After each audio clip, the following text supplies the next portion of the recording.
കരയൊന്നും വേണ്ട.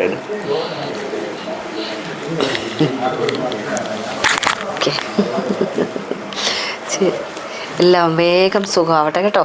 പ്രാർത്ഥിക്കാം തീർച്ചയായിട്ടും. ശരി ശരി ശരി. ഒരു സന്തോഷം, ഒത്തിരി സന്തോഷം. ഇതാണ് നല്ല ഒരു അനുഭവം കേട്ടോ. തീർച്ചയായിട്ടും ഞാൻ എന്നും പഴയ ഞാൻ തന്നെയാണ്. എനിക്കൊരു രക്ഷയില്ലാഞ്ഞിട്ടാണ് ഞാൻ അവിടെ നിന്ന് മാറിയത്. ഒരു രക്ഷയില്ലാഞ്ഞിട്ട്, നോട്ടീസിനകത്തെല്ലാം നിവൃത്തിയില്ലാഞ്ഞിട്ടാണ്. അത് പുറത്തേക്ക് പറയാൻ പറ്റില്ല അവിടെ ഇരുന്ന. പിന്നിപ്പം ആക്ഷേപിക്കൽ കാണുന്നില്ലേ.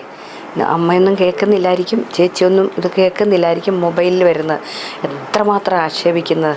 ചുമ്മാ അവിടെ നന്നായി ഇരുന്നിട്ട് നമ്മളെ തന്നെ ബുദ്ധിമുട്ടിച്ചിട്ട് അവസാനം എൻ്റെ തലയിൽ കെട്ടി വെച്ചേക്കുമല്ല. വളരെ മോശപ്പെടുത്തി ഇങ്ങനെ സംസാരിച്ചുകൊണ്ടേയിരിക്കുക അവരെ. അതൊക്കെ മറന്നാളപ്പോൾ. ശരി, ഒരുപാട് സന്തോഷം കേട്ടോ.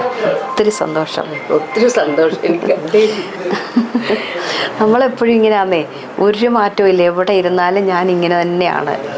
എനിക്കൊരു മാറ്റവും ഇല്ല. എപ്പോഴും ആൾക്കാരുടെ കൂടെ കാണും പഴയ പോലെ. ഇടയ്ക്കൊരു വിഷമം വന്നുകൊണ്ടാണ് എല്ലാം കളഞ്ഞ് രാഷ്ട്രീയം തന്നെ അങ്ങ് ഉപേക്ഷിച്ച് പോയതാണ്. പിന്നെ മടുത്തിട്ട് പിന്നെ പുറത്തേക്ക് പറഞ്ഞാൽ വലിയ ബുദ്ധിമുട്ടുകളല്ലേ എല്ലായിടത്തും കാണുന്നത്. അതുകൊണ്ടാണ് ഞാൻ ഒന്നും മിണ്ടാതിരുന്നത്. ഇനി എപ്പോഴും കാണും കേട്ടോ. ഇനി വല്ലപ്പോഴും വരാം. ഈ തിരക്കെല്ലാം കഴിയുമ്പോൾ ഇടയ്ക്ക് വരാം കേട്ടോ.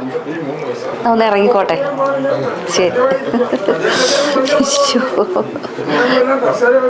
ശരി ശരി.